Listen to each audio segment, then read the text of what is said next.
அதிமுகவினுடைய மாவட்ட செயலாளர்கள் கூட்டம் இன்றைய தினம் காலை சரியாக ஒரு 10:30 மணிக்கு தொடங்கி இருந்த நிலையில் சுமார் ஒரு மணி நேரத்திற்கு மேலாக இந்த ஆலோசனை கூட்டம் நடைபெற்றிருந்தது.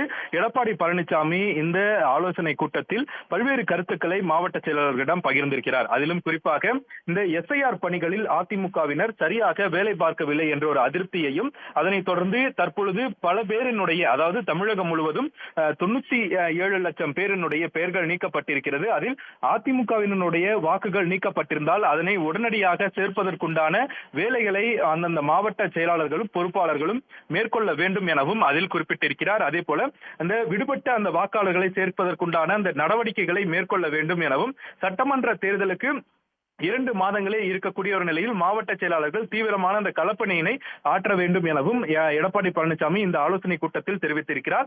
கூட்டணி முடிவுகளை விரைவில் இறுதி செய்யப்படும். அதே போன்று சில கட்சிகளோடு பேச்சுவார்த்தை தொடர்ந்து நடைபெற்று வருகிறது.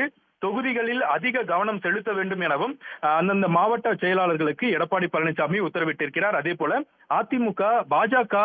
அதிமுகவிடம் பாஜக கூடுதல் இடங்களை கேட்க இருப்பதன் காரணமாக சில இடங்கள் கூடுதலாக ஒதுக்கிடப்பட இருப்பதாகவும், அதிலும் குறிப்பாக அதிமுக சாதகமாக இருக்கக்கூடிய அந்த தொகுதிகளை பாஜகவிற்கு ஒதுக்க இருப்பதனால் அந்தந்த மாவட்ட செயலாளர்கள் அதனை ஏற்றுக்கொள்ள வேண்டும் எனவும் எடப்பாடி பழனிசாமி இந்த மாவட்ட செயலாளர்கள் கூட்டத்தில் மாவட்ட செயலாளர்களுக்கு மறைமுகமாக ஒரு சமாதான முயற்சியினை இன்றைய தினம் தெரிவித்திருக்கிறார். இந்த நிலையில் இந்த மாவட்ட செயலாளர்கள் கூட்டத்தில் எடப்பாடி பழனிசாமி 2-3 விஷயங்களில் அதிருப்தியை தெரிவித்ததோடு களப்பணியினை தேர்தலுக்கு முன்பாக தீவிரமாக ஈடுபட வேண்டும், தகவல் தொழில்நுட்பம் என்று சொல்லக்கூடிய ஐடி விங்கினுடைய அந்த செயல்பாடுகளை வேகமாக முன்னெடுக்க வேண்டும் எனவும், அதிமுக பாஜக கூட்டணி குறித்து கிராமப்புறங்களில் இருக்கக்கூடிய பொதுமக்களுக்கு ஒரு நெகட்டிவ் தாட் இருப்பதனால் அதனை மாற்ற வேண்டும் எனவும் எடப்பாடி பழனிசாமி மாவட்ட செயலாளர்களுக்கு இன்றைய தினம் அறிவுறுத்தலும் உத்தரவும் விட்டிருக்கிறார்.